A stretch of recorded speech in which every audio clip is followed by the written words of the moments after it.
Hampas ng tadhana ang sumalubong kay Nikki nang itapon ni Deborah ang panis na tira sa sahig. Tinatawag siyang hayop sa sarili niyang pamamahay. Habang nagpapakasasa ang kontrabida sa yamang hindi kanya, ang tunay na prinsesa ay nagdurusa sa dilim.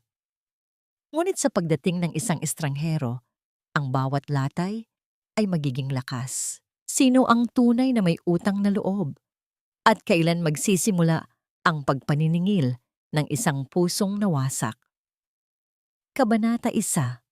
Ang lasong tinatawag na utang na loob. Wala kang silbi, Nikki. Isang hamak na pulubi ka lang na pinatira ko rito dahil sa awa. Kaya huwag mong isiping kapantay mo kami sa hapag na ito. Iyan, kainin mo yan sa sahig dahil doon ka lang nararapat. Ang boses ni Deborah ay tila isang matalim na latigo na humahagupit sa katahimikan ng malawak na kusina. Kinuha niya ang platito ng kaning malamig na may halong tira-tirang ulam mula kagabi at marahas itong ibinalandra sa paanan ni Nikki. Ang tunog ng porselana sa sahig ay sapat na upang mapatalon ang sinumang nakikinig. Ngunit para kay Nikki, ito ay musika na ng kanyang araw-araw na impyerno. Sa mga sandaling iyon, si Nikki ay kasalukuyang nakaluhod sa sahig. Pilit na kinukuskos ang mantsa ng putik sa mamahaling sapatos ni Deborah gamit ang sarili niyang panyo. Ang kanyang mga daliri ay namamanhid na sa lamig ng tubig at ang kanyang likod ay kumikirot dahil sa magdamag na paglilinis. Akala niya, sa paggawa niya ng mga gawaing lampas sa kanyang tungkulin, ay makakakuha siya kahit man lang isang katiting na pagkilala. Ngunit ang tanging natanggap niya ay ang matinding paghamak ng babaeng itinuring niyang tanging pamilya matapos mawala ang kanyang ina. Naramdaman ni Nikki ang biglang pagbabara ng kanyang lalamunan. Ang bawat salita ni Deborah ay tila isang karayom na unti-unting itinutusok sa kanyang puso. Dahan-dahan, ngunit malalim. Ang kanyang paningin ay nagsimulang lumabo dahil sa nagbabadyang mga luha. Ngunit pilit niya itong pinigilan.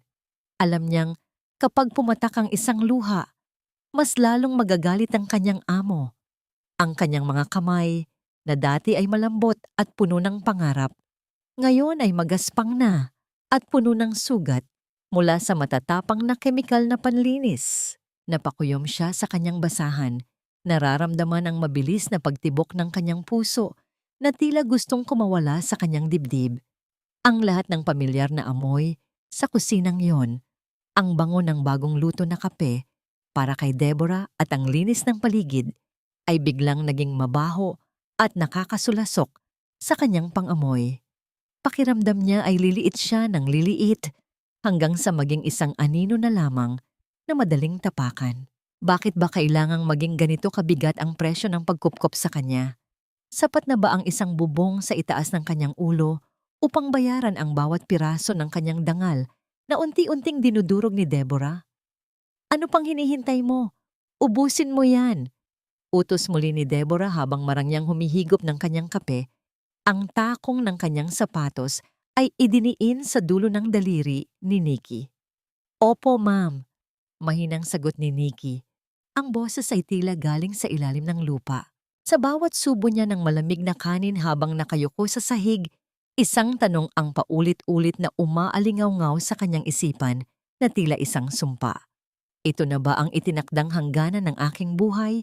Ang maging isang alipin na may utang na loob sa taong pumatay sa aking kaluluwa?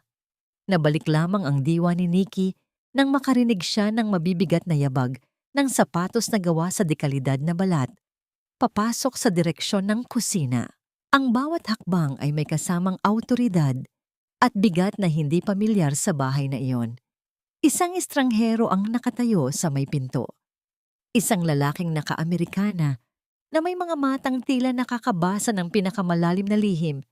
Ma'am Deborah, nandito na po ang bagong assistant mula sa main office, si Mr. Steve. Pagpapakilala ng isa pang katulong. Tumayo si Deborah nang may malapad na ngiti. Mabilis na nagbago ang anyo mula sa isang halimaw patungo sa isang mapagkawang-gawang donya. Oh, Mister! Steve, welcome. Pasensya ka na. Medyo dinidisiplina ko lang itong tamad na katulong namin. Hindi sumagot si Steve. Ang kanyang paningin ay hindi napako kay Deborah, kundi sa babaeng nakaluhod pa rin sa sahig. May hawak na platito ng tira-tirang pagkain. Sa isang saglit, nagsalubong ang kanilang mga mata. Ang lamig sa mga mata ni Steve ay tila napalitan ng isang kakaibang kislap. Hindi awa, kundi isang pagkilala na nagpabilis sa tibok ng puso ni Nikki. I didn't know discipline included eating from the floor, Mrs. Deborah. Malamig na sabi ni Steve. Ang boses ay seryoso at walang halong biro. Napatigil si Deborah. Ang kanyang nangiti ay tila nabuwag na maskara. Samantala, si Nikki ay nanatiling nakatitig sa lalaki. Nararamdaman ang isang kakaibang kuryente. Sa bulsa ng kanyang tapde, ang Choi Trang Hat Ku ng kanyang ina ay tila nag-init, nagbibigay ng isang senyales na hindi niya maipaliwanag. Sino ang lalaking ito? At bakit tila sa isang tingin niya lang ay naramdaman ni Nikki na ang pader ng kanyang pagtitiis ay nagsisimula ng mabitak. Isang hamak na katulong, naglalakas loob na makinig sa usapan ng mga mayayaman. Doon ka sa labas, lumuhod ka sa semento hanggang sa matunaw ang katigasan ng ulo mo sa ilalim ng araw. Ang sigaw ni Deborah ay umalingaw-ngaw sa malawak na pasilyo ng mansyon bago ang isang marahas na pagtulak ang nagpadapa kay Nikki sa mainit na semento ng hardin. Hindi man lang nag-abalang lumingon ang matandang babae habang pabalibag na isinara ang pintong gawa sa mabigat na nara. Naiwan si Nikki na mag-isa. Ang kanyang mga tuhod ay agad na naramdaman ang nakapapapasong init ng semento na tila unti-unting kumakain sa kanyang balat. Tanghaling tapat at ang sikat ng araw ay tila isang malupit na haring nagpaparusa sa sinumang nasa ilalim nito. Ngunit mas masakit para kay Nikki ang bawat salitang binitiw ni Deborah kaysa sa init na nanunuo sa kanyang katawan. Sa itaas, mula sa bintana ng kanyang silid, nakatanaw si Steve. Ang kanyang mga kamay ay nakapasok sa bulsa ng kanyang pantalon. Ang kanyang anyo ay tila isang estatwang walang pakiramdam. Ngunit ang kanyang mga mata ay matalas na nakatuon sa maliit na bulto ni Nikki sa ibaba. Kanina lamang, nakita niya si Amanda, ang babaeng ipinakikilala ni Deborah bilang tagapagmana ni Don Eduardo, na abala sa pagrereklamo tungkol sa sirang kuko habang ang kanyang lolo ay nag-aagaw buhay sa kabilang silid. Ang kababawan at kawalan ng modo ni Amanda ay tila isang malaking lamat sa kwentong binuo ni Deborah. Paano magiging anak ng isang marangal at matalinong lalaki na tulad ni Don Eduardo, ang isang babaeng tila walang laman ng utak? Ibinaling muli ni Steve ang kanyang tingin kay Nikki. Ang pawis ay gumugulong na sa sentido ng dalaga, humahalo sa alikabok at tuyong luha sa kanyang pisngi. Napansin ni Steve na sa kabila ng panginginig ng mga binti ni Nikki dahil sa pagod at gutom, ay mayroon itong ginagawa na tila labas sa luhika ng isang taong nagdurusa. Sa tabi ng kanyang niluluhuran, may isang maliit na puno ng rosas na tila malapit ng malanta dahil sa tindi ng sikat ng araw. Ginamit ni Nikki ang kanyang sariling katawan upang magsilbing anino para sa isang maliit na usbong ng rosas. Pilit na hinaharangan ang lupit ng araw para lamang hindi mamatay ang bulaklak. Ang simpleng pagkilos na yon ay tila isang palasong tumama sa natutulog na damdamin ni Steve. Ang ganitong uri ng pagmamalasakit, ang ganitong uri ng sakripisyo sa gitna ng sariling pahirap, ito ang mga katangiang madalas ikwento ng kanyang yumaong ina tungkol sa tunay na dugong bughaw ng mga Eduardo.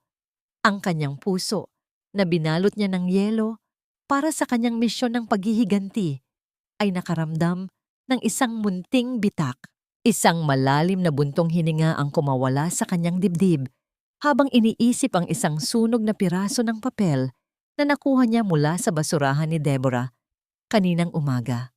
Isang dokumentong may pangalan ng ina ni Nikki at mga record ng ospital na hindi dapat naroon. Nang sumapit ang hapon at sa wakas ay pinayagan na si Nikki na pumasok. Dahan-dahan siyang naglakad patungo sa kanyang maliit na silid sa dulo ng pasilyo. Ang bawat hakbang ay tila isang pagsubok sa kanyang natitirang lakas. Hindi niya alam na sa dilim ng pasilyo may isang aninong sumusunod sa kanya. Naghintay si Steve hanggang sa matiyak niyang nakatulog na ang lahat. Alam niyang mapanganib, ngunit kailangan niyang makita ang loob ng silid ni Nikki. Kailangan niyang malaman kung mayroon pang ibang ebidensya na magpapatunay sa kanyang hinala. Gamit ang isang maliit na kagamitan, dahan-dahan niyang pinihit ang trangka ng pinto ng bodega na nagsisilbing tulugan ng dalaga. Ang silid ay madilim at amoy luma, ngunit napakaayos. Sa isang maliit na mesa, nakita niya ang isang lumang litrato na nakataob. Ngunit bago pa man niya mahawakan ang litrato, isang pamilyar at nakapaninindig balahibong tunog ang narinig niya mula sa labas ng pasilyo. Ang tunog ng mga yabag na may awtoridad at ang marahas na pagpihit ng trangka ng pinto mula sa labas. Ang pintong inaakala ni Steve na ligtas ay dahan-dahang bumukas at ang liwanag mula sa pasilyo ay nagbunyag sa matalas at mapanghusgang anyo ni Deborah na nakatayo sa may pintuan. May hawak na kandila na tila isang anino ng kamatayan. Anong ginagawa mo sa silid ng aking katulong sa ganitong oras, Mr. Steve? Ang lamig ng gabi ay tila mas lalong tumindi nang magtagpo ang mga mata ni Steve at Deborah sa madilim na silid ni Nikki. Sa isang saglit, ang katahimikan ay naging isang matalas na patalim na handang sumugat sa sinumang magkakamali ng galaw. Ngunit bago pa man makapagsalita si Deborah ng kanyang hinala, mabilis na nagbago ang ekspresyon sa mukha ni Steve patungo sa isang anyong puno ng propesyonal na pag-aalala. Nag-i-inspeksyon ako, Mrs. Deborah. May nakita akong anino na pumasok sa bahaging ito ng mansyon kanina. At bilang inyong bagong assistant, hindi ko hahayaang may makapasok na magnanakaw o kung sino mang banta sa inyong seguridad. Malamig at siguradong paliwanag ni Steve. Ang kanyang boses ay walang bahid ng pag-aalinlangan. Sapat na upang mapigilan ang anumang balak ni Deborah na pagbintangan siya. Tinitigan siya ni Deborah ng matagal. Tila kinikilatis kung nagsasabi siya ng totoo. Bago unti-unting lumuwag ang pagkakahawak nito sa kanyang kandila. Mabuti naman kung ganoon, Mr. Steve. Masyado kang masipag. Ngunit huwag mong sayangin ang oras mo sa basurang ito. Sabay turo ni Deborah sa natutulog na si Nikki na tila hindi nagising sa kabila ng ingay dahil sa matinding pagod. Halika na. Hayaan mo ang basurang yan sa kanyang lungga. Nang makaalis si Deborah, nakahinga ng maluwag si Steve, ngunit ang kanyang isipan ay hindi mapakali. Alam niyang kailangan na niyang kumilos ng mas mabilis. Kinabukasan, habang abala ang lahat sa paghahanda para sa isang malaking pagtitipon, napansin ni Steve si Nikki na palihim na pumasok sa silid ni Don Eduardo. Ang matandang lalaki ay nakahiga. Ang kanyang katawan ay tila isang tuyong dahon na anumang oras ay pwedeng tangayin ng hangin. Mula sa bahagyang nakabukas na pinto, pinanood ni Steve si Nikki. Imbes na mabilis ang paglilinis ang gawin, dahan-dahang kumuha ang dalaga ng malinis na palanggana at malambot na tela. Sinimulan niyang punasan ang noo at mga kamay ni Don Eduardo nang may pag-iingat na tila isang mahalagang hiyas ang kanyang hinahawakan. Habang ginagawa ito, nagsimulang humuni si Nikki ng isang napakalambot at napakalungkot na himig. Isang uyayi na madalas awitin ng mga ina sa kanilang mga anak sa lalawigan. Ang hindi inaasahang pangyayari ay naganap ng ang mga mata ni Don Eduardo na matagal nang nakapikit at walang reaksyon ay dahan-dahang uminat. Ang kanyang mga labi ay nanginig at isang solong butil ng luha ang gumulong mula sa kanyang kulubot na pisngi. Ang kanyang mga daliri na tila wala ng buhay ay pilit na kumilos upang abutin ang kamay ni Nikki. Kinuha ni Steve ang kanyang telepono at palihim na kinuha ang video ng tagpong yon. Nang i-zoom niya ang camera, Doon niya nakita ng malinaw ang choy trang hat na nakasabit sa kamay ni Nikki habang hawak ang kamay ng matanda. Ang krus nito ay may nakaukit na maliit na titik E at M, Eduardo at Maria. Ito ang nawawalang piraso ng puzzle. Si Nikki, ang tunay na dugong Eduardo. Ngunit ang sagradong sandaling iyon ay marahas na natapos nang bumukas ang pinto at pumasok si Amanda na may suot na makapal na makeup at nagniningning na mga alahas. "Anong ginagawa mo rito, alipin? Layuan mo ang daddy ko!" Sigaw ni Amanda habang marahas na tinulak si Nikki palayo sa kama. Dahil sa lakas ng pagkakatulak, nabitawan ni Nikki ang kanyang rosaryo. Mabilis itong pinulot ni Amanda at tiningnan ng may pandidiri. "Itong basurang ito, akala mo ba mabibili mo ang pag-aari namin gamit ang bulok na krus na ito?" Bago pa man makapagsalita si Nikki, mabilis na lumapit si Amanda sa bintana at buong lakas na inihagis ang rosaryo sa labas, diretso sa putikan ng hardin sa gitna ng malakas na ulan. "Wag! Ang rosaryo ng nanay ko!" Sigaw ni Nikki. Ang kanyang boses ay puno ng pait at takot. Hindi siya nag-atubili. Kahit pa may bagyo sa labas, agad siyang tumakbo pababa upang hanapin ang tanging alaala ng kanyang ina. Mula sa itaas, nakita ni Steve si Nikki na nagkakalkal sa maputik na lupa sa ilalim ng ulan.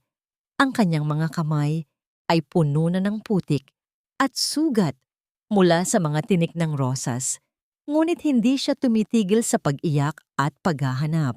Ang bawat patak ng ulan ay tila sumasabay sa mga luha ni Nikki. Habang si Steve ay nakatayo sa veranda, ang kanyang mga kamao ay nakakuyom ng matindi hanggang sa mamuti ang kanyang mga buko-buko.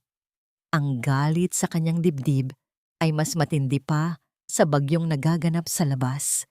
Habang pinapanood ang babaeng dapat ay nakaupo sa trono ng mansyong ito na nagmamakaawa sa putikan para sa kanyang dangal. Ang bawat patak ng ulan ay tila libu-libong karayom na tumutusok sa balat ni Nikki habang siya ay nakasubsob sa maputik na lupa. Ang kanyang mga daliri ay nanginginig sa lamig at ang bawat pagkalkal niya sa basang lupa ay nagdudulot ng hapdi dahil sa mga tinik ng rosas na sumusugat sa kanyang mga palad. Ngunit hindi niya alintana ang dugo o na humahalo sa putik. Ang tanging mahalaga sa kanya ay ang mahanap ang rosaryo ng kanyang ina. Ang tanging bagay na nagpapaalala sa kanya na minsan sa kanyang buhay, siya ay minahal at pinahalagahan. Sa gitna ng hagupit ng hangin at dilim ng gabi, biglang tumigil ang ulan na tumatama sa kanyang likuran. Isang malawak na anino ng itim na payong ang bumalot sa kanya. Nagbibigay ng panandaliang proteksyon mula sa bangis ng kalikasan. Pag-angat ng kanyang paningin, nakita niya si Steve. Ang lalaki ay hindi lamang nakatayo. Dahan-dahan itong lumuhod sa putikan. Hindi inaalintana ang kanyang mamahaling pantalon na nadudumihan. Walang salita. Ginamit ni Steve ang kanyang sariling mga kamay upang tulungan si Nikki sa paghahanap. Makalipas ang ilang sandali, naramdaman ni Nikki ang isang matigas at pamilyar na bagay sa ilalim ng isang ugat. Ngunit bago pa niya ito mahawakan, ang malaki at mainit na kamay ni Steve ang kumuha nito at dahan-dahang inilagay sa palad ni Nikki. Ang rosaryo ay puno ng putik. Ngunit para kay Nikki, ito ang pinakamahalagang kayamanan sa mundo. Mahigpit niya itong niyakap sa kanyang dibdib habang humihikbi ng walang tigil. "Halika na, bago ka pa tuluyang magkasakit." Mahinahon, ngunit may awtoridad na, sabi ni Steve. Inalalayan niya si Nikki na tumayo at dinala ito patungo sa lumang greenhouse sa dulo ng hardin. Isang lugar na matagal nang iniwan ng mga tao, ngunit puno ng katahimikan at amoy ng basang lupa.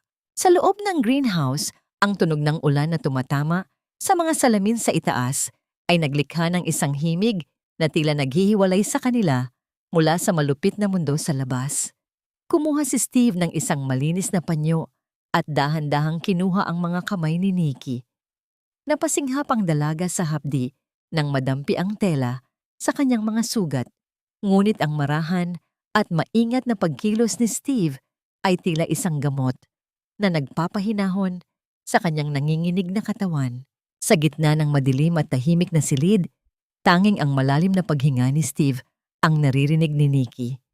Ang distansya sa pagitan nila ay tila naglaho at sa unang pagkakataon sa mahabang panahon, naramdaman ni Nikki na siya ay ligtas. Dahan-dahang itinaas ni Steve ang kanyang kamay, hindi upang saktan ng dalaga, kundi upang malumanay na iwan ang ilang hibla ng basang buhok ni Nikki sa likod ng kanyang tainga. Ang haplos ng kanyang mga daliri sa pisngi ni Nikki ay tila isang kuryenteng gumising sa pusong matagal nang namamanhid sa sakit. Walang sino mang nagsalita. Ang mga mata ni Steve ay nakatitig ng malalim sa mga mata ni Nikki, tila binabasa ang bawat sugat na nakatago sa kanyang kaluluwa. Sa sandaling iyon, ang takot ay napalitan ng isang kakaibang init na gumapang sa buong katawan ni Nikki. Isang pakiramdam na hindi niya kayang pangalanan, ngunit sapat na upang patigilin ang mundo sa paligid nila. Nang sumunod na umaga, nagising si Nikki sa loob ng kanyang maliit na bodega dahil sa sikat ng araw na dumadaan sa siwang ng pinto. Ang kanyang katawan ay mabigat, ngunit ang kanyang mga kamay ay malinis na at may benda.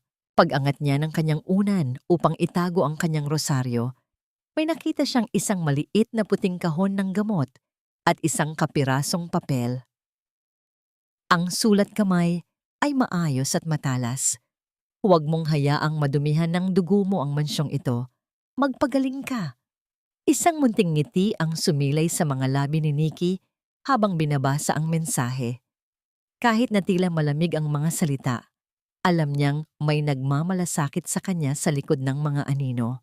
Ngunit ang munting kapayapaang iyon ay biglang naglaho nang marinig niya ang marahas na pagbukas ng kanyang pinto. Anong ginagawa mo pa rito? Tamad na bata. Akala mo ba ay bakasyon ito? Ang boses ni Deborah ay tila isang kulog na bumasag sa kanyang katahimikan. Walang babala. Sinunggaban ni Deborah ang buhok ni Nikki at marahas siyang kinaladkad palabas ng silid. Ang kanyang mga kuko ay bumaon sa anit ng dalaga, habang ang bawat hakbang nila ay nagiiwan ng bagong kirot sa sugatang katawan ni Nikki. Magnanakaw! Isang hamak na ahas ang pinatira ko sa pamamahay na ito. Ang matinis na boses ni Deborah ay tila isang matalim na kutsilyo na humiwa sa katahimikan ng umaga. Sa gitna ng sala, isang malakas na sampal ang dumapo sa pisngi ni Nikki, sapat na upang mapalingon ang kanyang ulo at tumalsik ang ilang butil ng kanyang luha sa sahig. Ramdam ni Nikki ang mabilis na pag-init at pagkirot ng kanyang balat, habang ang lasa ng bakal mula sa kanyang pumutok na labi ay dahan-dahang kumalat sa kanyang bibig. Inakusahan siya ni Deborah ng pagkuha sa mamahaling singsing na naiwan sa banyo kahit alam ni Nikki sa kanyang puso na wala siyang kinalaman dito. Hindi ko po kinuha yon, ma'am. Wala po akong alam. Nanginginig na sagot ni Nikki habang nakayuko. Pilit na itinatago ang kanyang muka sa likod ng kanyang buhok. Huwag mo akong sagutin ng kasinungalingan, Nikki. Utang mo sa akin ang buhay mo at ganito ang isasagot mo? Kung hindi ka aamin, idadamay ko ang matandang Flora na yon. Palalayasin ko siya sa kalsada kung saan siya nararapat. Banta ni Deborah, ang kanyang mga mata ay nanlilisik sa galit.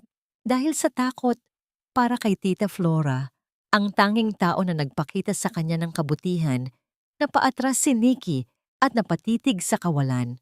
Ang bawat salita ni Deborah ay tila isang mabigat na kadena na lalong humihigpit sa kanyang leeg. Mula sa malayo, sa anino ng pasilyo, nakatitig si Steve. Ang kanyang mga kamao ay nakakuyom sa loob ng kanyang bulsa. Ang bawat kuko niya ay bumaon na sa kanyang palad dahil sa pilit na pagpipigil. Ngunit alam niyang kailangan niyang manatiling kalmado. Kanina lamang, sa ilalim ng isang lihim na investigasyon, nakatanggap siya ng isang selyadong sobre mula sa isang pribadong detektib. Sa loob ng sobreng iyon ay ang katotohanang matagal na niyang hinahanap. Pumasok si Steve sa kanyang silid at muling binasa ang mga dokumento. Ang kanyang paghinga ay naging mabigat habang tinitingnan ang lumang record ng ospital. Ang ina ni Nikki ay hindi lumayas. Siya ay dahan-dahang nilalason hanggang sa mawalan ng lakas at itapon na parang basura sa isang liblib na lugar. Ngunit ang mas nagpadurog sa puso ni Steve ay ang isang pahina tungkol sa pagkamatay ng kanyang sariling ina. Ang dating may bahay ng mansyong ito, ang kanyang ina ay hindi nahulog sa hagdan dahil sa aksidente. Siya ay itinulak ni Deborah nang malaman nito ang tungkol sa lason. Ang galit sa dibdib ni Steve ay tila isang apoy na gustong lumiyab at sumunog sa buong mansyong yon. Napatingin siya sa bintana at nakita si Nikki na dahan-dahang naglalakad pabalik sa bodega. Ang kanyang pisngi ay mapula at namamaga. Nakita ni Steve kung paano kinuha ni Nikki ang maliit na kahon ng gamot na ibinigay niya kagabi at maingat na inilapat ang gamot sa kanyang sugat. Ang bawat haplos ni Nikki sa sariling pisngi ay tila isang sampal din sa konsensya ni Steve. Doon, sa dilim ng kanyang silid, sumumpa si Steve. Hindi lamang ito para sa misyong ibinigay sa kanya, kundi para sa katarungang matagal nang ipinagkait sa kanyang ina. At kay Nikki, ang kanyang mga mata ay naging matalas na tila isang mga ngaso na handang pumatay para sa kanyang biktima. Nabalik lamang ang kanyang diwa nang marinig ang tatlong marahang katok sa kanyang pinto. Ang pagbukas ng pinto ay nagbunyag sa anyo ni Deborah na may suot na mapanlinlang ng ngiti at isang baso ng mamahaling alak. Mr. Steve, alam kong matalino ka at alam mo kung paano pumili ng panig na mananalo, panimula ni Deborah habang inilalapag ang isang makapal na balot ng pera sa mesa ni Steve. Ang bawat hibla ng pera ay tila may bahid ng dugo sa paningin ng lalaki. Ayoko nang tumagal pa ang paghihirap ni Don Eduardo. Tapusin mo na ang dapat tapusin at mas malaki pa rito ang matatanggap mo. Gawin mo na itong gabi habang tulog ang lahat. Nanatiling tahimik si Steve. Ang kanyang paningin ay nakatitig sa pera bago dahan-dahang tumingala kay Deborah. Ang katahimikan sa pagitan nila ay tila isang nagbabadyang unos na handang sumira sa lahat. Huwag kang mag-alala, Mrs. Deborah. Hindi ako sanay na gumagawa ng ingay sa aking mga trabaho. Ang lahat ay magmumulang isang natural na paghinto ng hininga para sa matanda. Ang boses ni Steve ay kasing lamig ng gabi. Walang bakas ng pag-aalinlangan habang dahan-dahan niyang kinukuha ang makapal na balot ng pera mula sa mesa. Nakita niya ang pagkislap ng tagumpay sa mga mata ni Deborah. Isang anyo ng demonyong nagtatago sa likod ng mamahaling alahas. Para kay Deborah ang Diba Miyama. Ang bawat tao ay may presyo at kampante siyang nakuha na niya ang katapatan ng lalaking nasa harap niya. Hindi niya alam, ang bawat sentimo ng perang iyon ay tila nagniningas na uling sa palad ni Steve. Isang paalala ng kawalang hiyaan ng babaeng pumatay sa kanyang ina. Nang makaalis si Deborah, mabilis na kumilos si Steve. Alam niyang bawat segundo ay mahalaga. Sa ilalim ng dilim, dahan-dahan siyang pumasok sa silid ni Don Eduardo. Ang tunog ng makinang tumutulong sa paghinga ng matanda ay ang tanging nagbabasag sa katahimikan. Gamit ang isang maliit at selyadong plastik, maingat na kumuha si Steve ng ilang hibla ng puting buhok mula sa una ng matanda. Matapos iyon, nagtungo siya sa labahan kung saan alam niyang naroon ang suklay na ginagamit ni Nikki. Ang kanyang puso ay kumakaba, hindi dahil sa takot na mahuli, kundi dahil sa bigat ng katotohanang hawak niya. Sa labas, sa ilalim ng malamig na liwanag ng buwan, nakita ni Steve si Nikki na kasalukuyang naglalaba ng mga sapin sa kama. Ang kanyang mga kamay ay tila nanginginig na sa lamig ng tubig at ang bawat pagkuskos niya sa tela ay may kasamang mahinang pagdaing dahil sa mga sugat sa kanyang palad. Alam ni Steve na may mga nakatagong kamera sa paligid ng mansyon, kaya kailangan niyang panindigan ang kanyang papel bilang malupit na assistant. Bilisan mo riyan, Nikki. Huwag kang maging lampa. Marami pang kailangang gawin sa loob. Malakas na sigaw ni Steve. Ang kanyang boses ay puno ng pagkukunwaring galit.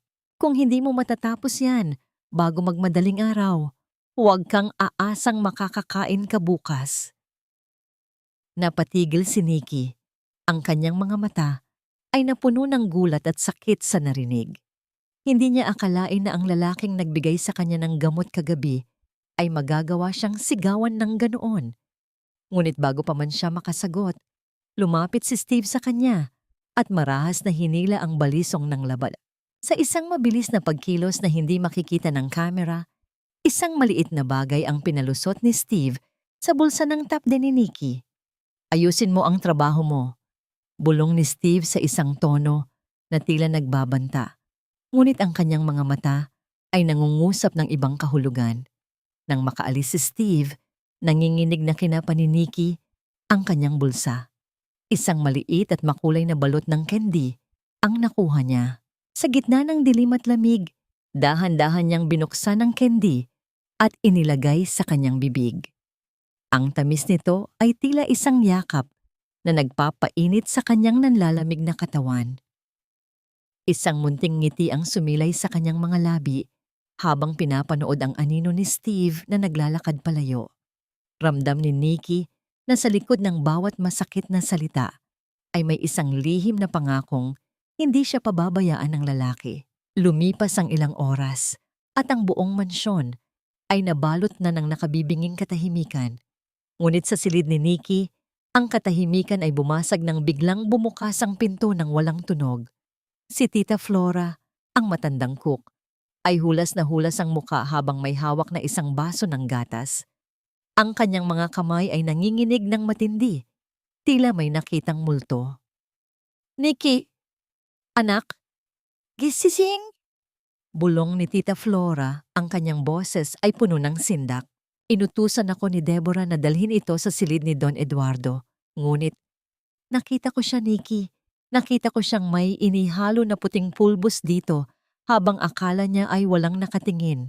Anak, kailangang may gawin tayo. Kung hindi, baka hindi na magising ang matanda bukas. Napatayo si Nikki. Ang kanyang puso ay tila tumigil sa pagtibok habang nakatitig sa baso ng gatas na tila isang lason na handang kumitil ng buhay. Inumin mo na ang gatas, Don Eduardo, para naman mahimbing ang tulog mo habang buhay.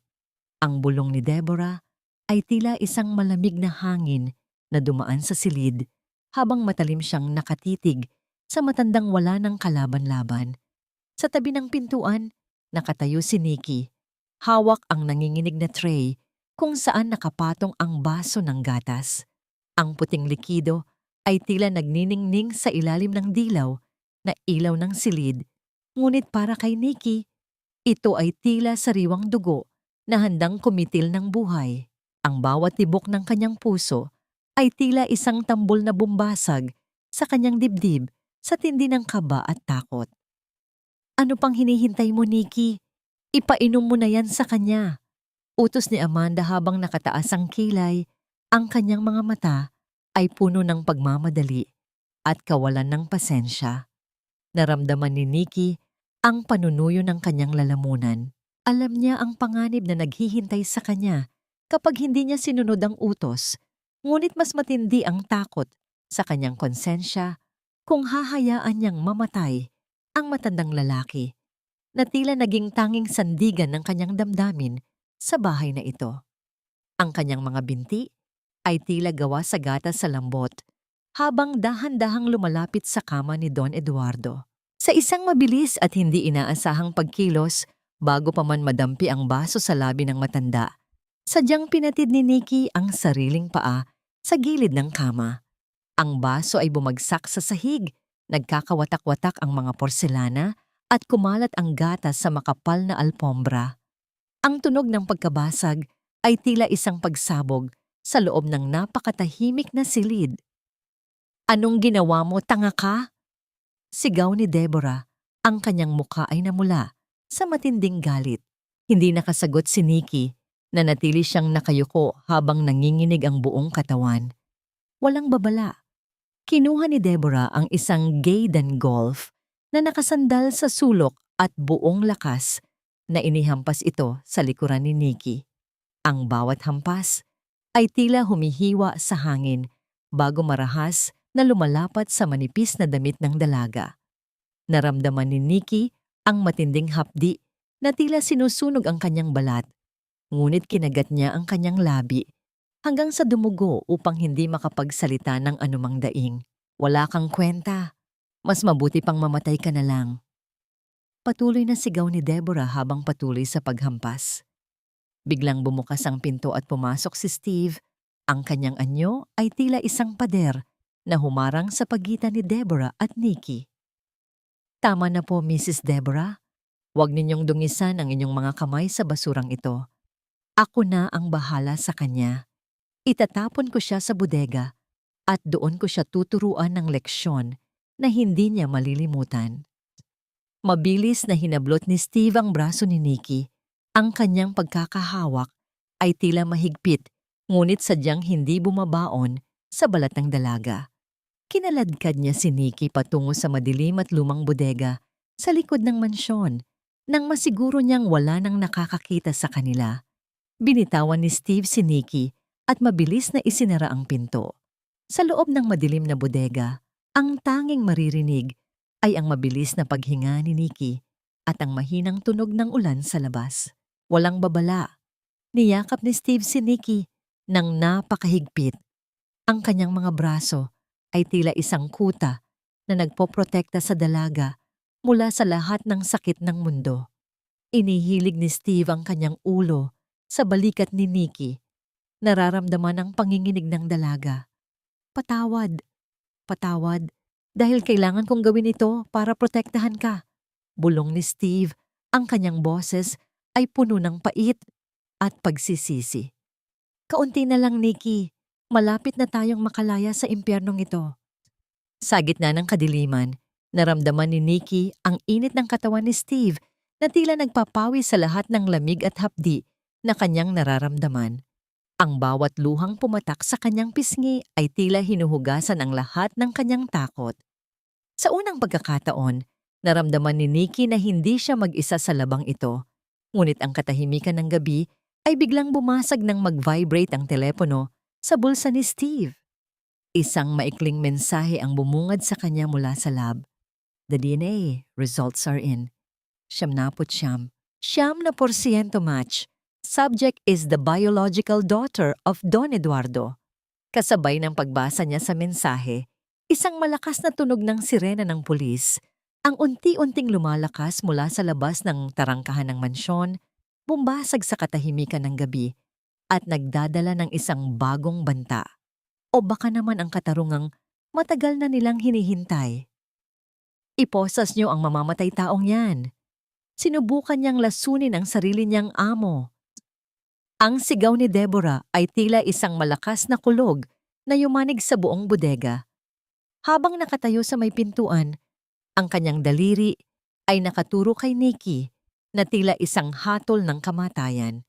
Sa likod ni Deborah, ang asul at pulang ilaw mula sa sasakyan ng mga pulis ay naglalakbay sa mga pader, nagbibigay ng isang nakatatakot na anyo sa bawat sulok ng madilim na silid. Ang bawat salita niya ay tila talsik ng asido na dumidikit sa sugatang balat at puso ni Nikki, na sa sandaling iyon ay kasalukuyan pang nakasandal sa dibdib ni Steve. Naramdaman ni Nikki ang biglang pagbitaw ni Steve. Ang init ng yakap nito ay mabilis na naglaho. Napalitan ng isang nakapaninimdim na lamig nang tumayo ang lalaki at hinarap ang mga pulis nang walang anumang emosyon sa mukha. Ang puso ni Nikki ay tila isang basong muling nahulog at nadurog sa semento. Hindi ba kakampi niya si Steve? Bakit tila mabilis nitong ibinalik ang kanyang maskara ng pagiging walang pakiramdam? Mr. Steve, totoo ba ang sinasabi ng ginang? Tanong ng isang opisyal habang dahan-dahang lumalapit kay Nikki. Nakita ko siyang may hawak na baso ng gatas sa silid ni Don Eduardo. At nang dumating ako, basag na ang baso sa sahig. Sagot ni Steve. Ang kanyang boses ay matatag at walang panginginig. Ang bawat salitang binitiw niya ay tila isang pako na lalong nagbabaon kay Nikki sa kabaong ng kawalang katarungan. Napahagulgol si Nikki, ang kanyang mga kamay ay pilit na ikinukubli ang kanyang mukha na basang-basa na ng luha. Ang mitya ng kanyang pag-asa ay tila tuluyan ng naapula. Paano nagagawang baluktutin ng mga taong ito ang katotohanan? Siya na nga ang binugbog. Siya na nga ang nagsakripisyo upang iligtas ang matanda, ngunit siya pa rin ang lalabas na masama sa paningin ng mundo. Dahan-dahang hinawakan ng mga pulis ang braso ni Nikki upang itayo siya. Ang hapdi ng mga latay sa kanyang likod ay muling kumitit nang marahas ng mahawakan ng opisyal ang kanyang balikat. Sa gitna ng kanyang pagpapakumbaba, aksidenteng nagtama ang kanilang mga mata ni Steve. Sa isang saglit, sa kailaliman ng mga mata ng lalaki, nakita ni Nikki ang isang kislap na hindi kayang basahin ng sinuman. Isang kislap ng matinding pait na hinaluan ng isang lihim na babala. Nang dumaan si Nikki sa tabi ni Steve habang kinakaladkad siya palabas, naramdaman niya ang mabilis at magaan na haplos ng mga daliri ng lalaki sa kanyang palad. Isang maliit na piraso ng papel ang mabilis na naipit sa pagitan ng kanyang mga daliri. Ang bawat hakbang niya patungo sa labas ay tila isang pagtungo sa kailaliman ng bangin, ngunit ang init ng maliit na papel na yon ay tila isang mitya ng buhay sa gitna ng kadiliman. Dalhin niyo na siya. Ayokong makita ang mukha ng ahas na yan sa pamamahay ko. Dagdag pa ni Amanda habang nakangisi ng palihim, tinatamasa ang bawat sandali ng pagbagsak ni Nikki. Isinakay si Nikki sa loob ng malamig na sasakyan ng pulis. Habang dahan-dahang umaandar ang sasakyan, palayo sa mansyon, tiningnan ni Nikki ang bintana. Nakita niya si Steve na nakatayo sa may tarangkahan. Ang kanyang anyo ay tila isang madilim na anino na unti-unting lumiliit sa paningin. Sa kanyang isipan, isang tanong ang paulit-ulit na umaalingaw-ngaw. Hanggang kailan kailangang magbayad ang isang inosente para sa kasalanang hindi niya ginawa? Nang masiguro niyang walang nakatingin, dahan-dahang binuksan ni Nikki ang maliit na papel sa kanyang kamay sa ilalim ng madilim na upuan. Sa pamamagitan ng munting liwanag mula sa labas, nabasa niya ang 3 salitang nakasulat sa Tagalog na tila isang pangako mula sa kabilang buhay. Magtiwala ka. Malapit na. Ngunit ang munting pag-asang iyon ay biglang napalitan ng matinding kaba nang marinig niya ang usapan ng mga pulis sa harapan. Sigurado ka bang itutuloy natin ang plano ni Mrs. Deborah? Sabi niya, sa kabilang kalsada na tayo dumiretso. Doon sa tahimik na bahagi ng gubat, hindi sa presinto. Nanlalamig ang pakiramdam ni Nikki. Bigla niyang napagtanto, hindi pala siya dadalhin sa lugar kung saan siya makakapagpaliwanag. Sa halip, may kakaibang pangamba na bumalot sa kanya. Tila may hindi magandang mangyayari. Dito na tayo. Siguraduhin mong walang maiiwang bakas. Baka mausisa pa tayo ni boss kung bakit hindi ito nakarating sa presinto. Ang boses ng pulis ay tila galing sa ilalim ng isang malamig na hukay, walang bakas ng awa o konsensya. Naramdaman ni Nikki ang marahas na paghinto ng sasakyan sa gitna ng isang liblib at madilim na bahagi ng gubat.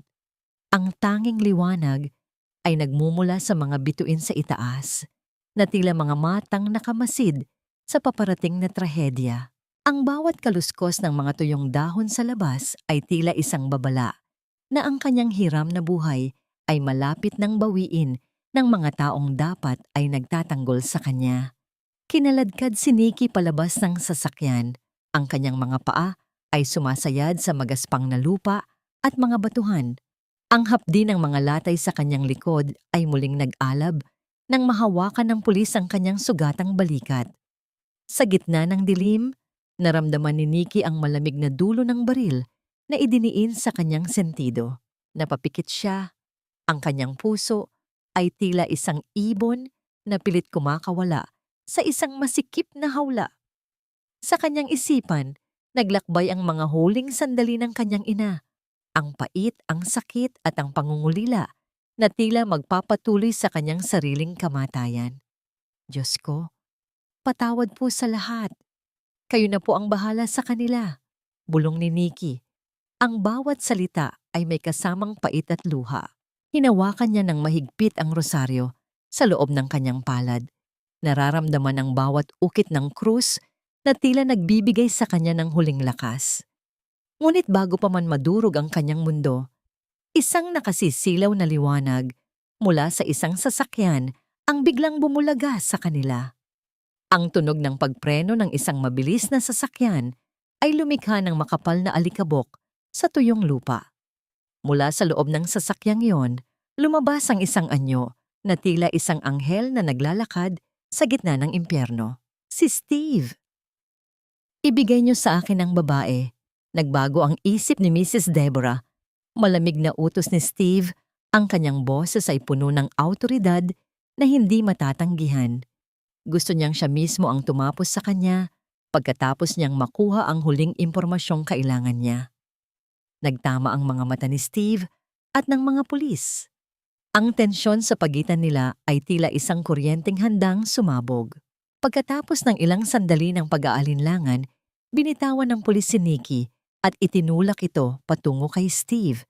Nasalo ni Steve ang nanghihinang katawan ni Nikki at sa isang mabilis na pagkilos, isinakay niya ang dalaga sa loob ng kanyang sasakyan. Nang dahan-dahan silang lumalayo sa madilim na gubat, ang katahimikan sa loob ng sasakyan ay tila isang mabigat na kumot na bumabalot sa kanila. Walang nagsalita hanggang sa makalayo sila sa paningin ng mga pulis. Dahan-dahang itinigil ni Steve ang sasakyan sa gilid ng isang tahimik na kalsada. Doon, sa ilalim ng mahinang ilaw ng loob ng sasakyan, nakita ni Nikki ang tunay na mukha ni Steve. Ang mga mata nito ay puno ng takot at pag-aalala na pilit nitong itinatago kanina. Nikki, ayos ka lang ba? Patawarin mo ako. Kailangan kong magsinungaling sa kanila para makuha kita. That time ni Steve, ang kanyang kamay ay nanginginig habang dahan-dahang hinahawakan ang pisngi ni Nikki. Huminga ng malalim si Nikki. Ang kanyang mga luha ay muling pumatak. Ngunit sa pagkakataong ito, hindi dahil sa takot, kundi dahil sa ginhawang naramdaman. Akala ko iiwan mo na ako doon, Steve. Hinding-hindi ko gagawin yon, Nikki. Hinding-hindi. Sagot ni Steve ng may katapatan na tila isang sumpa. Kinuha niya ang isang selyadong sobre mula sa dashboard at ibinigay ito kay Nikki. Ito ang dahilan kung bakit kailangan nating lumaban. Ang resulta ng ADN test. Nikki, ikaw ang tunay na anak ni Don Eduardo. Ikaw ang nag-iisang tagapagmana ng lahat ng pag-aari niya. Napatitig si Nikki sa papel. Ang kanyang mga mata ay nanlaki sa gulat habang binabasa ang mga salitang nagpabago sa kanyang buong pagkatao. Ang bawat titik ay tila isang sigaw ng katarungan para sa kanyang ina. Ngunit kasabay ng katotohanan ito ay ang isang panibagong panganib na mas matindi pa sa kanina. Kung alam na ito ni Deborah, hinding-hindi niya tayo titigilan, Steve. Bulong ni Nikki, ang kanyang boses ay puno ng kaba. Alam ko, Nikki, kaya kailangan nating bumalik sa mansyon. Kailangan nating iligtas ang iyong ama bago pa huli ang lahat. Sagot ni Steve habang muling pinaandar ang sasakyan.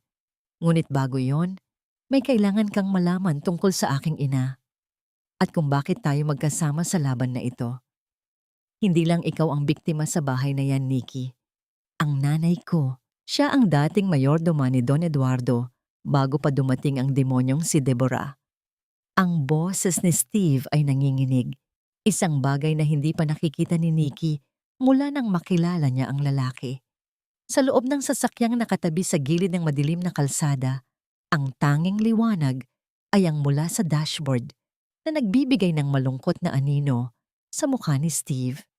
Ang bawat salitang binitiw niya ay tila isang mabigat na bato na dahan-dahang inilalagay sa puso ni Nikki. Napansin ni Nikki ang mga mata ni Steve na puno ng pait at matagal ng kinimkim na galit. Akala ng lahat, aksidenteng nahulog si nanay sa hagdan. Pero bago siya mawalan ng hininga, may iniwan siyang sulat sa akin. Nakita niya si Deborah na nilalagyan ng lason ang pagkain ng iyong ina, Nikki. Noong huling gabi ni nanay, hinarap niya si Deborah at doon siya tinulak ng babaeng iyon para manahimik habang buhay. Napatakip ng bibig si Nikki, ang kanyang mga luha ay muling pumatak, hindi na dahil sa sariling sakit, kundi dahil sa hapdi ng kwento ni Steve. Sa sandaling iyon, ang lahat ng pag-aalinlangan ni Nikki kay Steve ay tuluyang naglaho. Sila ay dalawang sugatang kaluluwang pinagtagpo ng tadhana sa ilalim ng iisang bubong ng kasamaan. Ang kanilang mga hapdi ay tila naging isang tulay na nag-uugnay sa kanilang mga puso na matagal nang nangungulila sa katarungan. Dahan-dahang hinawakan ni Nikki ang kamay ni Steve na nakapatong sa manibela. Ang init ng palad ng dalaga ay tila isang gamot na dahan-dahang nagpapakalma sa nanginginig na kalamnan ng lalaki. Sa gitna ng katahimikan ng gabi, ang pagdampi ng kanilang mga balat ay tila isang panata, isang pangakong hindi na sila muling mag-iisa sa labang ito. Magkasama tayo, Steve, para sa nanay mo at para sa katarungang matagal na nating hinahanap. Tatham ni Nikki, ang kanyang boses ay puno ng bagong lakas na tila nanggagaling sa kailaliman ng kanyang pagkatao. Huminga ng malalim si Steve at tumitig ng matagal kay Nikki. Sa unang pagkakataon, isang tunay na ngiti ang sumilay sa kanyang mga labi, isang ngangiting puno ng pag-asa at paghanga sa katatagan ng babaeng nasa harap niya. Kailangan nating bumalik sa mansyon ngayon din. Iniisip ni Deborah na patay ka na at yun ang magiging alas natin. Pero kailangan nating mag-ingat dahil siguradong nagmamadali na siyang pirmahan ang mga dokumento para makuha ang lahat ng kayamanan ni Don Eduardo. Muling pinaandar ni Steve ang sasakyan. Ang mahinang ugong ng makina ay nagsilbing hudyat ng simula ng kanilang huling paglalakbay patungo sa katarungan. Habang papalapit sila sa mansyon, ang kaba sa dibdib ni Nikki ay tila isang tambol na bumibilis. Ngunit sa bawat sulyap niya kay Steve, ang kaba ay napapalitan ng tapang. Nang makarating sila sa tapat ng malaking tarangkahan ng mansyon, napansin nila ang isang bagay na hindi karaniwan. Ang lahat ng ilaw sa ikalawang palapag ay nakabukas at may isang ambulansyang nakaparada sa tapat ng pintuan. Ngunit ang mga sirena nito ay patay. Walang tunog, walang ingay, tanging ang nakakabinging katahimikan ng gabi. Bakit may ambulansya? Tapos na ba? Huli na ba tayo? Tanong ni Nikki. Ang kanyang boses ay nanginginig sa takot. Mabilis na kinuha ni Steve ang kanyang baril sa ilalim ng upuan at tumingin kay Nikki nang may kasiguraduhan. Hindi tayo papayag na matapos ito nang ayon sa gusto ni Deborah. Sumunod ka sa akin at huwag kang hihiwalay. Dahan-dahan silang bumaba ng sasakyan at pumasok sa loob ng bakuran, tila mga aninong gumagapang sa dilim. Ngunit bago pa man sila makatapak sa pintuan, narinig nila ang isang matinis na tawa mula sa itaas. Ang tawa ni Deborah na puno ng tagumpay. Kasunod, ang isang pamilyar na boses na humihingi ng tulong, ngunit tila unti-unting nawawalan ng lakas. Mamatay ka ng dilat ang mga mata, Eduardo. Sa huling hininga mo, panoorin mong mapunta sa akin ang lahat ng pinaghirapan mo. Ang boses ni Deborah ay tila isang matalim na kuko na kumakalos sa katahimikan ng silid ni Don Eduardo. Sa loob, ang amoy ng gamot ay humahalo sa matapang na pabango ni Deborah, isang amoy na tila sumisimbolo sa kamatayan at kasakiman. Hawak ni Deborah ang isang gintong pluma. Pilit na inilalapat ang naninigas na kamay ng matanda sa ibabaw ng mga dokumento ng pagsasalin ng ari-arian. Sa tabi niya, si Amanda ay nakatayo ng may ngiting tagumpay, tila isang buwitring naghihintay sa huling pintig ng puso ng biktima. Sa labas ng pinto, naramdaman ni Nikki ang mabilis na pagdaloy ng dugo sa kanyang mga ugat. Ang bawat salita ni Deborah ay tila isang sampal sa kanyang pagkatao. Isang paalala ng lahat ng pait na dinanas niya sa loob ng mansyong ito. Ngunit sa pagkakataong ito, hindi na siya ang takot na alipin. Sa tabi niya, naramdaman niya ang matatag na presensya ni Steve, ang lalaking nagbigay sa kanya ng dahilan upang lumaban. Dahan-dahan lang, Nikki. Hintayin mo ang hudyat ko. Bulong ni Steve, ang kanyang boses ay tila isang malamig na hininga sa tainga ng dalaga. Dumaan sila sa maliit na pintuan sa likod, ang daan ng kabisado ni Nikki bilang isang kasambahay. Doon, nakasalubong nila si Tita Flora na kasalukuyang nakasandal sa pader, umiiyak at nanginginig sa takot. Nang makita niya si Nikki, tila nakakita siya ng isang multo, ngunit mabilis itong napalitan ng labis na katuwaan. Nikki, buhay ka. Akala ko'y wala ka na. Hikbi ng matandang babae habang mahigpit na niyayakap ang dalaga. Anak, kailangang pigilan niyo sila. Ang doktor na kasama nila, hindi iyon tunay na doktor. Isang tauhan yon ni Deborah na nakahandang magbigay ng huling turok kay Don Eduardo para magmukhang atake sa puso ang pagkamatay niya. Ang impormasyong yon ay tila isang apoy na lalong nagpaalab sa galit ni Nikki. Hindi na niya kayang manatili lamang sa anino. Habang papalapit sila sa pintuan ng silid ni Don Eduardo, narinig nila ang marahas na paghinga ng matanda. Isang tunog ng paghihirap na tila humihingi ng tulong sa kailaliman ng kawalan. Pirman mo na ito, Eduardo. Huwag mo nang pahabain ang iyong paghihirap. Sigaw muli ni Deborah. Kasunod ang tunog ng pagbagsak ng mga gamot mula sa side table. Sa sandaling iyon, ang pinto ng silid ay marahas na bumukas, bumbasag sa katahimikan at nagdala ng isang nakasisilaw na liwanag mula sa pasilyo. Ang anyo ni Steve at Nikki ay tila dalawang anino ng katarungang biglang sumulpot mula sa kadiliman. Napatingin si Deborah, ang kanyang mga mata ay nanlaki sa gulat at ang gintong pluma sa kanyang kamay ay dahan-dahang nalaglag at tumama sa sahig. Ang kanyang mukha na dati ay puno ng tagumpay ay biglang napalitan ng isang maputlang anyo ng sindak na tila nakakita ng isang nilalang na matagal na niyang pinatay sa kanyang isipan. Nikki, paano kang nakabalik? Nauutal na tanong ni Deborah, ang kanyang boses ay nanginginig sa takot. Tumingin si Nikki nang diretso sa mga mata ni Deborah. Ang kanyang paningin ay matalim na tila isang espada. Hindi namamatay ang katotohanan, Deborah. At ngayon, ako naman ang maniningil sa bawat patak ng dugo at luhang ninakaw mo sa amin. Humakbang si Steve pasulong. Ang kanyang baril ay nakaturo sa pekeng doktor na kasalukuyang may hawak na hiringgilya. Ibagsak mo yan kung ayaw mong ito ang huling araw mo sa mundo. Ang tensyon sa loob ng silid ay tila isang kuryenteng handang sumabog. Sa gitna ng kaguluhang ito, ang mga mata ni Don Eduardo ay dahan-dahang bumukas. At sa kabila ng panghihina, nakita niya ang kanyang tunay na anak. Ang anak na matagal na niyang hinahanap, nakatayo ng may tapang at dignidad sa harap ng kanyang mga kaaway. Anong kahibangan nito, Steve? Nikki, akala ko ba ay dinala na siya sa presinto dahil sa pagtatangka niya sa buhay ni Don Eduardo? Ang boses ni Deborah ay pilit na nagpapakumbaba, ngunit ang nanginginig niyang mga kamay na nakakuyom sa gilid ng kanyang mamahaling bestido ay nagbubunyag ng kanyang tunay na nararamdaman.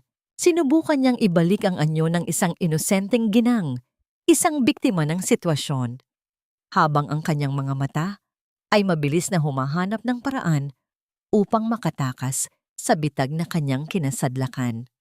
Sa tabi niya, si Amanda ay tila isang estatwang na wala ng kulay. Ang kanyang labis na makeup ay tila naging isang maduming pintura sa kanyang namumutlang mukha. Huwag mo na akong tawaging anak, Deborah. Ang bawat salitang galing sa iyong bibig ay tila isang lason na matagal nang pumatay sa aming pamilya. Mariing sagot ni Nikki, ang kanyang boses ay hindi na nanginginig sa takot, kundi puno ng matatag na paninindigan. Alam ko na ang lahat. Alam ko na ang ginawa mo sa aking ina.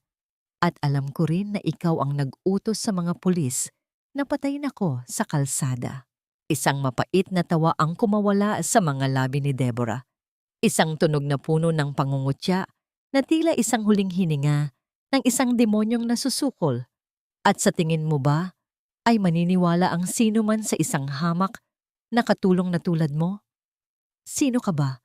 Sa aking harapan, Nikki, wala kang ebidensya, wala kang boses sa mundong ito.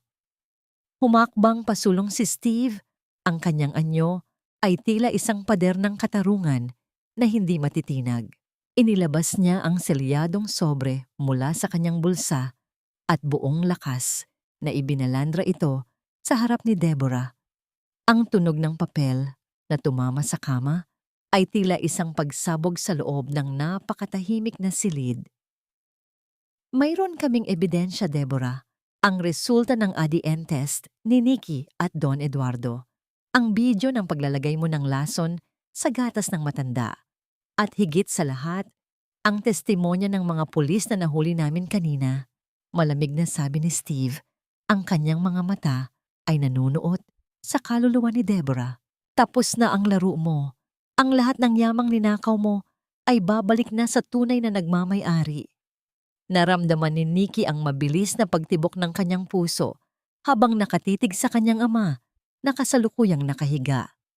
Dahan-dahan niyang hinawakan ang kamay ni Don Eduardo at sa pagkakataong ito, hindi na siya natatakot.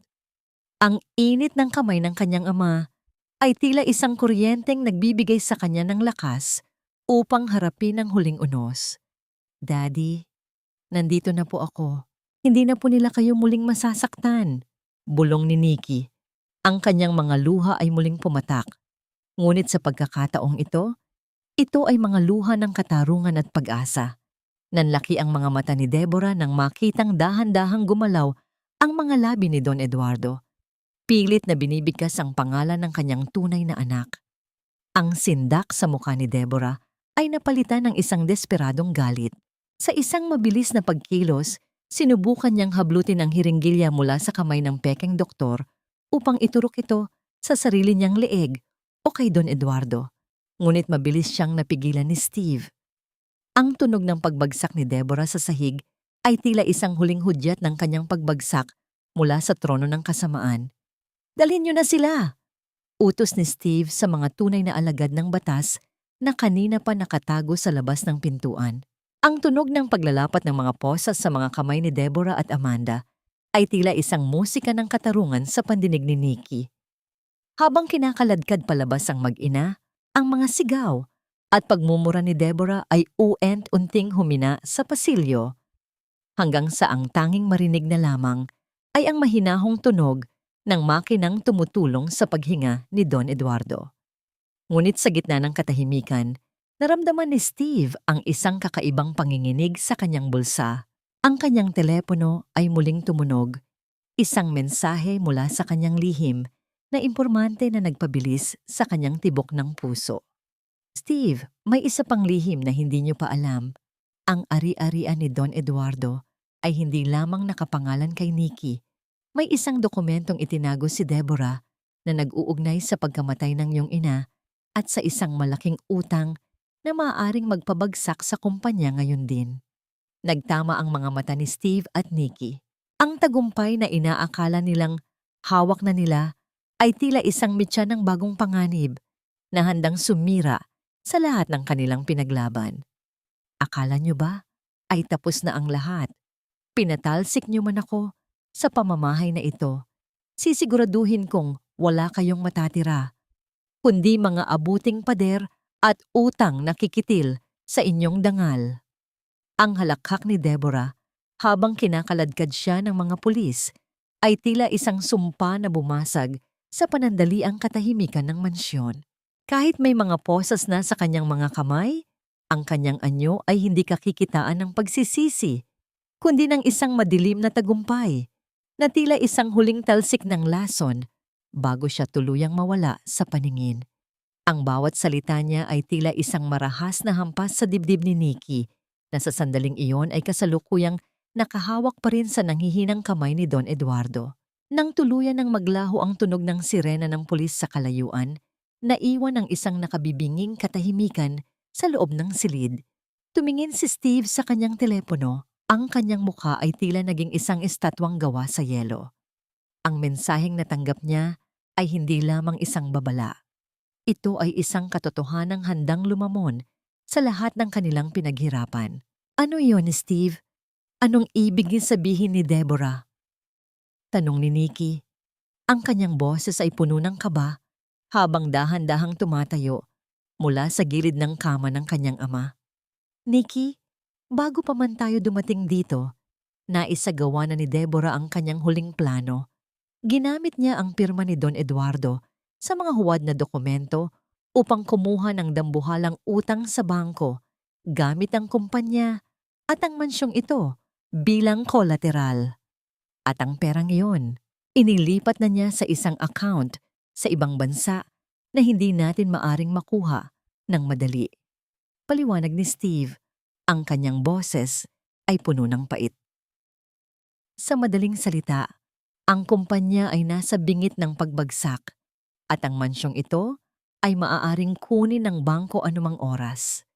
Naramdaman ni Nikki ang biglang pag-ikot ng kanyang mundo. Ang lahat ng katarungang akala niya ay hawak na niya ay tila buhangin na unti-unting umaalpas sa kanyang mga daliri. Ngunit sa gitna ng kanyang kawalan ng pag-asa, napansin niya ang isang maliit at lumang locket na nakasabit sa leeg ni Don Eduardo. Isang bagay na hindi niya napansin kanina dahil sa kaguluhan. Dahan-dahang binuksan ni Nikki ang locket. Sa loob nito, nakita niya ang isang maliit na susi at isang kapirasong papel na may sulat kamay ng kanyang ina. Ang sulat ay hindi para sa kanya, kundi para sa ina ni Steve. Ang bawat salita ay tila isang tinig mula sa kabilang buhay, nagpapaliwanag kung paano nila itinago ang tunay na titulo ng ari-arian at ang lihim na pondo na hindi kayang galawin ni Deborah. Steve, tingnan mo ito. Datham ni Nikki, ang kanyang mga mata ay nanunumbalik ang kislap ng pag-asa. Ang nanay mo at ang nanay ko, hindi lang sila mga biktima, sila ang mga tagapagtanggol ng pamilyang ito. Itinago nila ang lahat sa isang lugar na tanging tayo lang ang makakaalam. Nagtama ang kanilang mga mata at sa sandaling iyon, ang pagod at hapdi sa katawan ni Steve ay tila naglaho. Lumapit siya kay Nikki at dahan-dahang hinawakan ang kanyang mga kamay. Ang init ng palad ng dalaga ay tila isang pangako na hindi sila susuko. Sa gitna ng madilim na silid, ang distansya sa pagitan nila ay muling naglaho. At sa unang pagkakataon, naramdaman ni Steve ang isang kakaibang kilig na humahalo sa kanyang determinasyon. Isang damdamin na nagpapatunay na ang pag-ibig ay mas matatag kaysa sa anumang utang o kasakiman. Hahanapin natin ang lugar na yon, Nikki. Kahit saan pa yan. Hindi ko hahayaang mawala sa iyo ang lahat ng ito. Pangako ni Steve. Ang kanyang boses ay puno ng lambing na tila isang haplos sa kaluluwa ni Nikki. Ngunit ang munting sandali ng kapayapaan ay muling binalot ng kaba nang marinig nila ang marahas na katok sa pintuan ng mansyon. Hindi ito ang mga pulis at hindi rin ito si Tita Flora. Isang lalaking naka-Amerikana ang nakatayo sa labas. May hawak na isang itim na folder at isang mukhang walang bahid ng awa. Magandang gabi. Ako ang kinatawan ng bangko. Narito ako upang ipaalam na ang mansyong ito ay kasalukuyang nasa ilalim ng foreclosure at kailangan ninyong lisanin ang lugar na ito sa loob ng 24 na oras. Malamig na sabi ng lalaki. Ang puso ni Nikki ay tila tumigil sa pagtibok. Ang katarungan ay narito na, ngunit tila wala na silang matitirhan upang tamasahin ito. Hanggang saan aabot ang kanilang sakripisyo upang mabawi ang isang tahanang puno ng mga sugat at lihim. Hindi po pwedeng mangyari ito. Kakabawi ko lang sa aking ama. Hindi niyo kami pwedeng palayasin sa sarili naming tahanan ng ganito na lamang. Ang boses ni Nikki ay puno ng pait. Ang bawat salita ay tila may kasamang luhang hindi na kayang pigilan. Nakatayo siya sa harap ng lalaking mula sa bangko. Ang kanyang mga kamay ay mahigpit na nakakapit sa locket na iniwan ng kanyang ina. Sa likod niya, ang mansyon na naging saksi sa kanyang mga pasakit at ngayon ay simbolo ng kanyang pag-asa ay tila isang dambuhalang anino na unti-unting nilalamon ng dilim. Ang bawat segundo na dumadaan sa orasan sa dingding ay tila isang yabag ng paalam. Humakbang si Steve sa harap ni Nikki, ang kanyang anyo ay tila isang matibay na pananggalang. Ibigay niyo sa amin ang 24 na oras na sinasabi niyo. Haharapin namin ang legal na aspeto nito bukas ng umaga. Ngunit sa gabing ito, huwag niyo kaming tatangkaling gambalain. Nang makaalis ang kinatawan ng bangko, binalot ng isang mabigat na katahimikan ng sala. Tumingin si Steve kay Nikki at sa ilalim ng malamlam na ilaw, nakita niya ang pagod at takot sa mga mata ng dalaga. Dahan-dahan niyang kinuha ang maliit na papel na nakuha ni Nikki sa loob ng locket. Binasa niya ito ng paulit-ulit, pilit na inuunawa ang bawat salitang isinulat ng kanilang mga ina bago ang mga ito tuluyang pumanaw. Ang lihim ay hindi nakatago sa ginto, kundi sa ugat ng puno kung saan unang sumibol ang pangako. Datham ni Steve, ang kanyang boses ay puno ng pagtataka. Nikki, mayroon bang espesyal na puno rito sa mansyon na mahalaga sa iyong ina? Biglang nanlaki ang mga mata ni Nikki. Ang puno ng nara sa dulo ng hardin. Doon laging nagpapahinga si nanay nung bata pa ako. Sinasabi niya na doon nakabaon ang kanyang mga pangarap. Walang pag-aalinlangan. Kinuha ni Steve ang isang flashlight at sabay silang nagtungo sa dulo ng hardin. Ang hangin ng gabi ay malamig, humahaplos sa kanilang mga balat na tila isang paalala ng oras na unti-unti nang nauubos. Pagdating nila sa ilalim ng matanda at matatag na puno ng nara, sinimulan ni Steve ang paghukay sa bahaging itinuro ng lihim na mapa sa papel. Ang bawat pagbaon ng pala sa lupa ay tila isang tibok ng puso ni Nikki, puno ng kaba at panalangin. Makalipas ang ilang sandali, tumama ang bakal sa isang matigas na bagay. Isang maliit na kahon na gawa sa tanso ang dahan-dahang iniahon ni Steve mula sa kailaliman ng lupa. Nang buksan nila ito, hindi nagniningning na mga alahas ang bumulaga sa kanila, kundi mga orihinal na dokumento, ang tunay na titulo ng mansyon at isang lumang passbook na may dambuhalang halaga na sadyang itinabi para sa kinabukasan ni Nikki. Nikki, ito ang magliligtas sa kumpanya at sa mansyong ito. Itinago ito ng mga nanay natin dahil alam nilang darating ang araw na susubukan ni Deborah na ubusin ang lahat. Datham ni Steve. Ang kanyang boses ay puno ng pagkamangha at pasasalamat. Sa gitna ng kadiliman ng hardin, naramdaman ni Nikki ang isang matinding bugso ng damdamin. Napasandal siya sa matibay na katawan ni Steve. Ang kanyang mga hikbi ay hindi na dahil sa sakit, kundi dahil sa pagkilala sa sakripisyo ng kanyang ina. Dahan-dahang itinaas ni Steve ang kanyang kamay at hinawakan ang baba ni Nikki. Pilit na iniangat ang mukha ng dalaga upang magtagpo ang kanilang mga mata. Wala na tayong dapat ikatakot, Nikki. Malaya na tayo. Bulong ni Steve, ang kanyang mga labi ay dahan-dahang lumapit sa noo ni Nikki para sa isang mahaba at sagradong halik. Isang halik na puno ng pangako ng proteksyon at pag-ibig na hindi kailanman matitinag. Naramdaman ni Nikki ang init ng damdamin ni Steve. Isang pakiramdam na tila nagpapawi sa lahat ng latay sa kanyang likuran at hapdi sa kanyang puso. Sa sandaling iyon, ang daigdig ay tila tumigil sa pag-ikot. Tanging ang kanilang dalawang puso lamang ang naririnig sa gitna ng katahimikan ng gabi. Ang kilig na kanyang nararamdaman ay hindi lamang dahil sa pag-ibig, kundi dahil sa kalayaang matagal na niyang pinangarap. Ngunit ang kanilang pagsasaya ay biglang napatigil nang marinig nila ang mabilis at nanginginig na tinig ni Tita Flora mula sa itaas ng balkonahe. Nikki! Steve! Si Don Eduardo! Gising na siya! Hinahanap niya ang kanyang anak. Mabilis silang tumakbo pabalik sa loob ng mansyon. Ang kanilang mga puso ay puno ng bagong liwanag. Ngunit bago pa man sila makarating sa silid, isang huling anino ng nakaraan ang biglang humarang sa kanilang daan. Isang abogado na matagal nang tauhan ni Deborah ang nakatayo sa pasilyo. May hawak na isang dokumento na tila isang huling bomba na handang sumabog. Hindi niyo basta-basta magagamit ang mga dokumentong yan. Mayroong isang huling kondisyon si Don Eduardo na nakasulat sa kanyang testamento. Isang kondisyon na maaaring maghiwalay sa inyong dalawa habang buhay. Walang saysay ang lahat ng dokumentong nahanap niyo kung nais mong makuha ang korona ng mga Eduardo, Nikki. Sa ilalim ng isang lihim na kasunduang nilagdaan ng iyong ama, hindi ka maaring magkaroon ng anumang relasyon sa sino mang empleyado ng kumpanya o mawawala ang lahat ng iyong mana.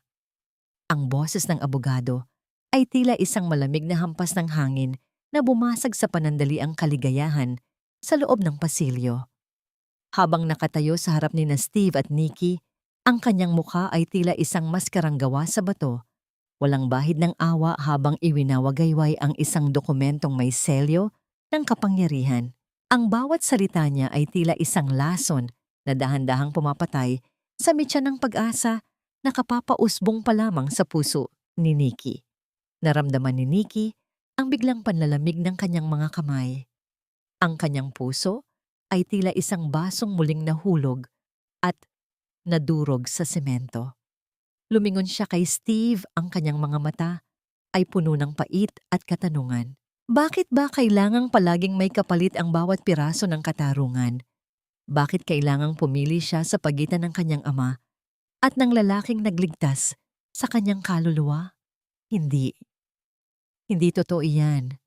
Alam kong hinding-hindi gagawin iyon ng aking ama. Tatam ni Nikki. Ang kanyang boses ay nanginginig sa tindi ng bugso ng damdamin. Si Steve ang dahilan kung bakit ako buhay ngayon. Siya ang katarungang matagal na nating hinahanap. Naramdaman ni Nikki ang marahang pagbitaw ni Steve sa kanyang kamay.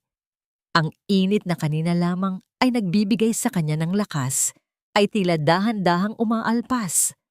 Sa mga mata ni Steve, nakita niya ang isang matinding sakripisyo, isang anyo ng pag-ibig na handang lumayo para lamang sa ikabubuti ng minamahal. Ang kanyang puso ay tila pinipiga sa sakit habang pinapanood ang lalaking handang maging isang anino na naman sa kanyang buhay. Ngunit ang katahimikan ng pasilyo ay biglang bumasag nang marinig ang isang paos. Ngunit matatag na boses mula sa nakabukas na pinto ng silid. Ibagsak mo ang huwad na papel na yan, Abogado Lopez. Alam nating dalawa na ang dokumentong yan ay isa lamang sa mga pananakot ni Deborah habang ako ay nasa ilalim ng kanyang kontrol. Ang anyo ni Don Eduardo ay nakatayo sa may pintuan, nakasandal sa kanyang saklay, ngunit ang kanyang mga mata ay nagniningning sa bagong lakas. Ang bawat hakbang niya ay tila isang hudyat ng pagbabalik ng tunay na hari ng mansyon. Sa likod niya, si Tita Flora ay nakangiti ng may kagalakan. Ang mga luha sa kanyang mga mata ay tila mga hiyas ng katarungan.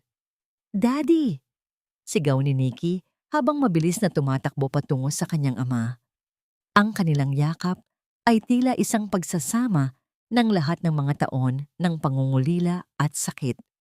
Naramdaman ni Nikki ang matitigas na braso ng kanyang ama na tila isang kuta na magpoprotekta sa kanya habang buhay.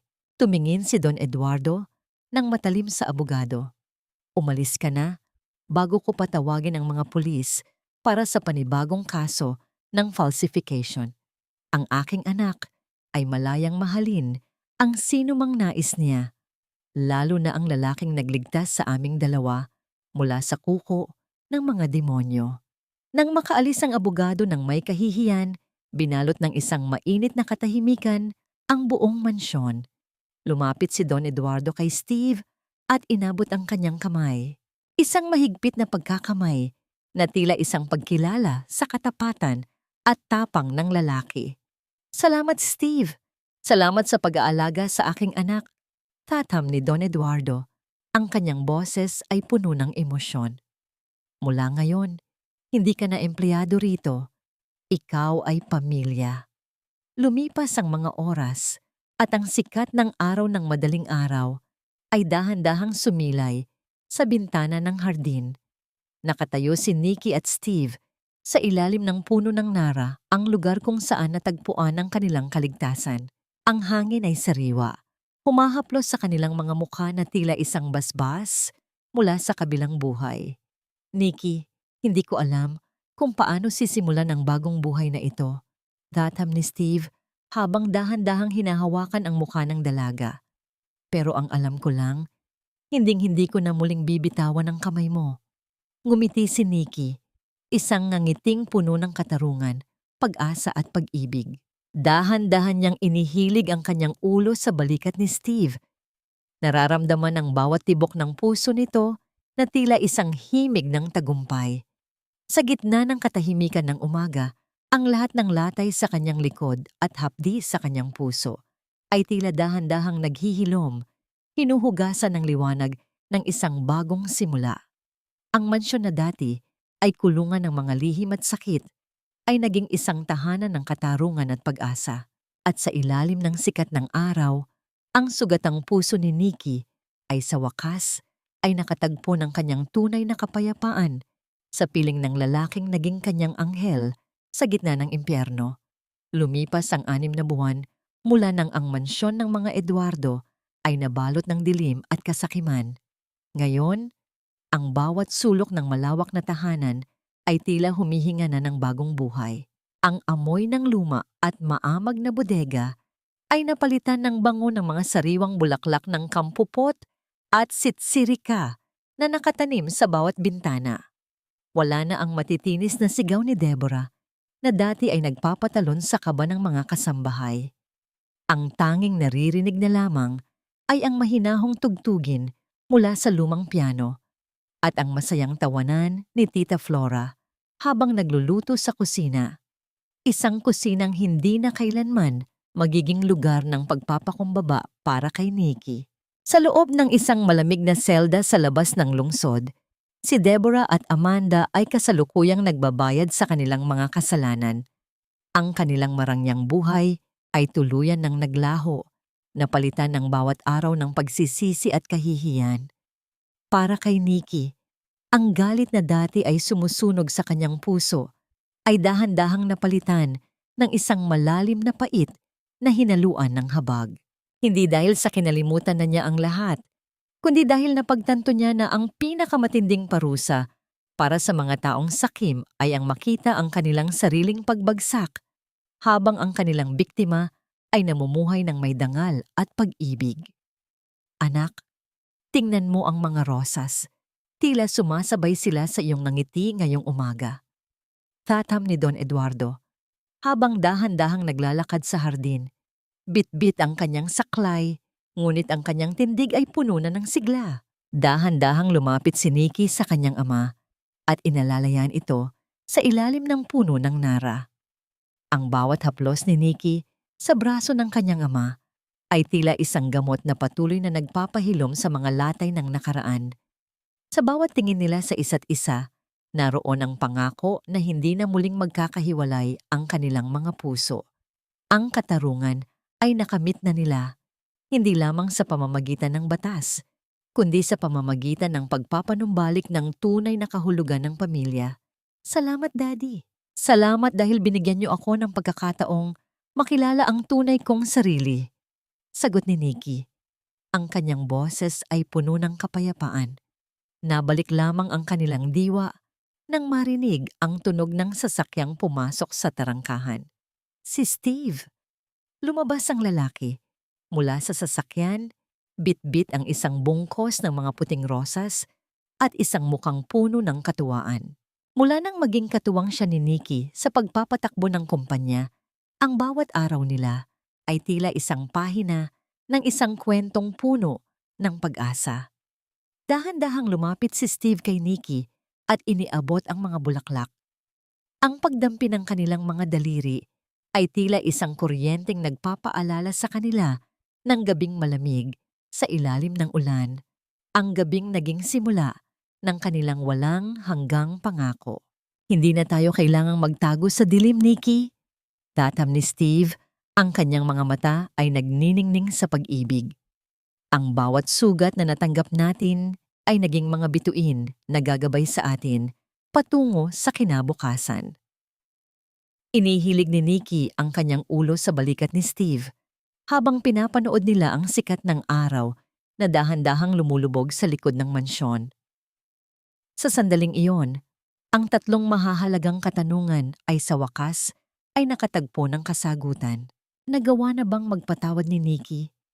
Oo, ngunit hindi niya kailanman kinalimutan ang aral ng kanyang paghihirap. Ang pagpapatawad ay hindi para sa mga nagkasala, kundi para sa kanyang sariling kapayapaan.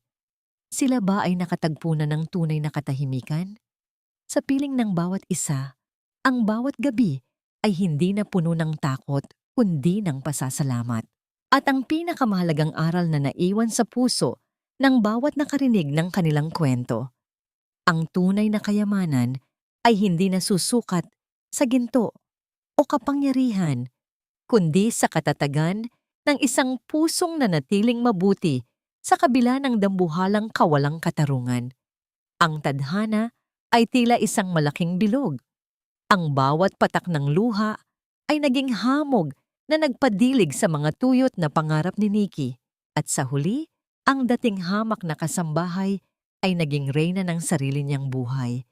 Hindi dahil sa korona, kundi dahil sa pag-ibig na nagligtas sa kanya mula sa kailaliman ng kawalan.